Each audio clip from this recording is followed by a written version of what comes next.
Jim Miller back in the program here. Has got Anthony Pettis coming up, UFC 213, July 8th in the T-Mobile Arena in Las Vegas. Big fight week. It's International Fight Week.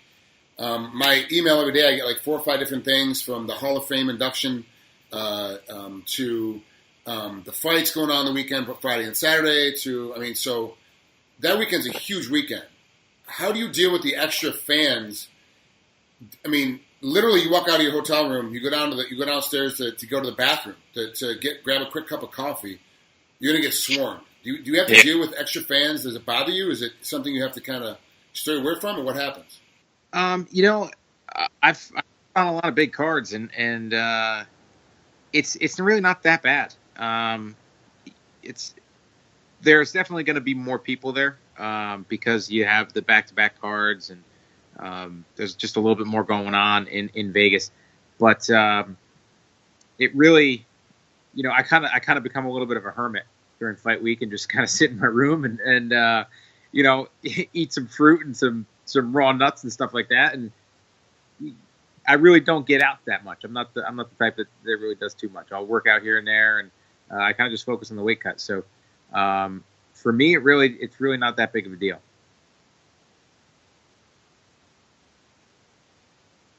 It's right on track where it has been in the past. Obviously I'd like it to be a little bit lower, and there's always that wishing going on that I'd like to be 3 pounds, 4 pounds lighter, but it's right on track where it has been. So I'm pretty comfortable where I'm at. You look at last weekend, Johnny Hendricks had problems. I think he missed weight 5 times, down at 170, and then moved up to 185 as a result. Just couldn't make weight anymore, and he's been cutting weight. I've known that kid since he was 12 years old. Yeah. He's cutting a lot of weight for a long time because of wrestling, and so his body's kind of reacting. So I get it, going up to 185 and doing okay. Did okay against Hector Lombard. Obviously lost to Tim Boach, but the big story wasn't the fact he lost to Tim. It's the fact that he's having a hard time making weight. He didn't make weight again for 185. Is there ever any talk of you moving up to 170? Because it is such a difficult weight cut for you. And I have seen a couple of fights in the past, come third round, you're not the same Jim Miller that you used to be. 3-4 years ago, you used to have a lot more energy going to the third round, and now you're kind of like, I'm a little more tired than I used to be. Like, what's going on? That's my perception. It may not be what's actually happening in the cage. I'm watching on the couch from home. Mm-hmm. So is that perception correct, that you are getting a little more tired in the third round, and are you thinking about at any point moving up to 70? The last couple of years have been a little bit more difficult on me than I had anticipated because I've got Lyme disease, and I think that kind of affected my weight cut. So I started trying to take some weight off, and when I went into the fight with Alves, fight week I came in at 162 pounds. So I wouldn't have even had to cut weight in order to make the catch weight for the fight, and that's kind of what pissed me off about him missing weight. But I've tried to take a little size off to make it a little bit easier because I'm only 5'8", so I'm the shortest lightweight, in the division. So going up to 70s, I'm just going to be giving up a little bit more size. And, I've spent my time in the room, and developing my skill set for bigger men, my brother being my main training partner for a majority of my career. So I'm comfortable with the idea going up, and I've thought about it, but the weight did come off. I put a little bit back on, but for right now, I'm comfortable at 155. But it's definitely something that I have contemplated. Yeah, it's got to be tough. It's especially with family. You got your family going on, and then you're like, well, do I skip this whole meal? We're all having a great meal and I get to eat a salad and be miserable, or am I going to actually enjoy the meal with my family, and have fun? It's difficult too, especially it's hard too because you're starting to advance in your career to the point where you're like, this is still my job, but it's still fun, but at some point it's going to cross that line where you're like, now it's just a job, Yeah. You want to keep it fun as long as possible. Yeah, I'm lucky because I was the picky eater in my family. I still pretty much am. I eat just about everything, but my siblings and my parents, they eat absolutely everything. There's pretty much nothing that they don't like. So, but my kids are phenomenal eaters. They'll eat anything. My daughter, my oldest, she just turned 7. It's like, all right, what do you want for your birthday dinner? She's like, I want salad with grilled chicken on it. And it's like, you're 7 years old. You're supposed to want pizza. She's asking for a salad, so it's not that hard for my wife and I to prepare the same things, and like I eat that they do, but it's pretty easy. I want to go back to your Lyme disease for a second. I read an article today. There's 300,000 new cases of Lyme disease in America right now. Marcus Davis, who's Tim Boach's coroner, his wife, actually, he moved from where is he? Maine down to North Carolina because of the fact that she has Lyme disease and it's better for her health to be down in Carolina. How many real adjustments did you have to make once you realized, hey, I haven't been feeling well? All right, it's Lyme disease. We finally figured this freaking thing out. So I know it took a minute to figure out what it was. Mm-hmm. How many adjustments did you really have to make? Diet, training, rehab, stuff like that. The diet part wasn't that big of a deal. Lyme is one of those things that it's a lot like a lot of the other diseases and stuff that can attack people. Where the cleaner the diet, the better you're going to do. Staying away from the processed stuff, staying away from sugars and gluten and dairy. So, I still eat dairy, and I eat gluten and I eat sugar, but I've definitely stepped it back. And like one of the things that's toughest about it is that it's affected my nerves, so, and it affects my electrolyte balance. So I have to kind of be on top of my electrolytes and make sure that I'm actually supplementing with B vitamins and stuff like that. And that's kind of it's not difficult, but it is just an extra step that I have to take. And it has been an adjustment.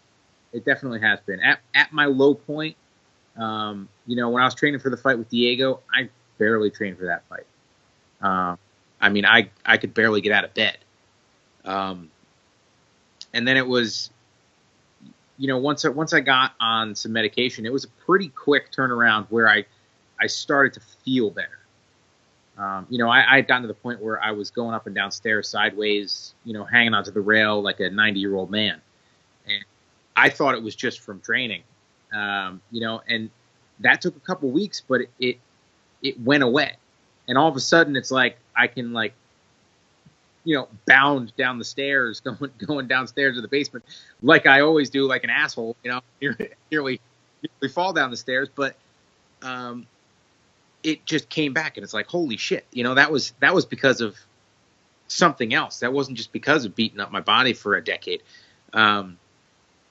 But I still don't, I can't train like I used to. So I have to train smarter. And, I've been focusing a lot more on technique, and unfortunately I kind of stepped away from my strength and conditioning a little bit, just because it would, that extra little bit, that extra, 2-3 workouts a week really kicked my ass, so, I'm still getting in, some sprints and runs and stuff like that, but I'm not lifting like I used to. So I've definitely felt a change, over the last year or so, year and a half, but, I've also improved, and I know that I'm in good shape. I know that I can go hard for 15 minutes, and I know that even if it sucks, I'm still going to do it, and I'm still going to push as hard as I can push. But you were talking about Lyme disease, and I actually read a thing where some kid, and this is on the East Coast, where now they're buying chickens to eat the ticks to stop the Lyme disease.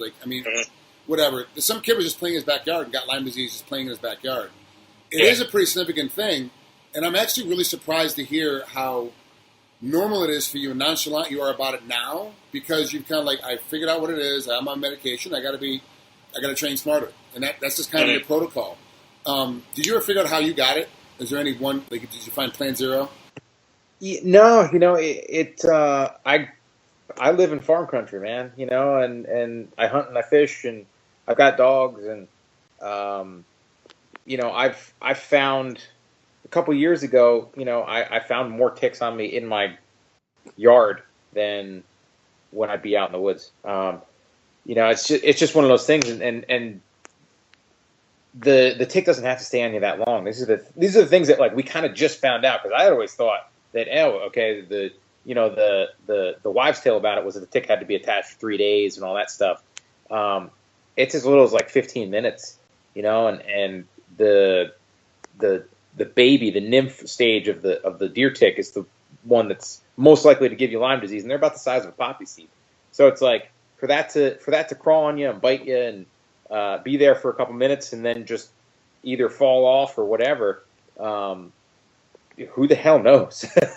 That's the scary part about it, and it's pretty crazy because you can get a lot of different symptoms from it. And since I found out that I had it and I, went public with it, I found out a lot of people that I know have it.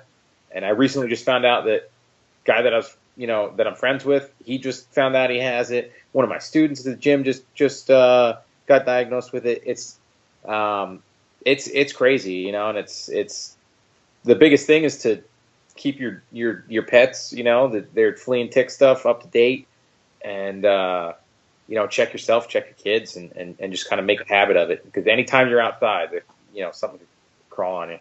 Did you have to spray your yard or anything? Because you have kids. You have kids that are going to be playing outside. Like, did you start spraying your yard or doing anything like that to stop it?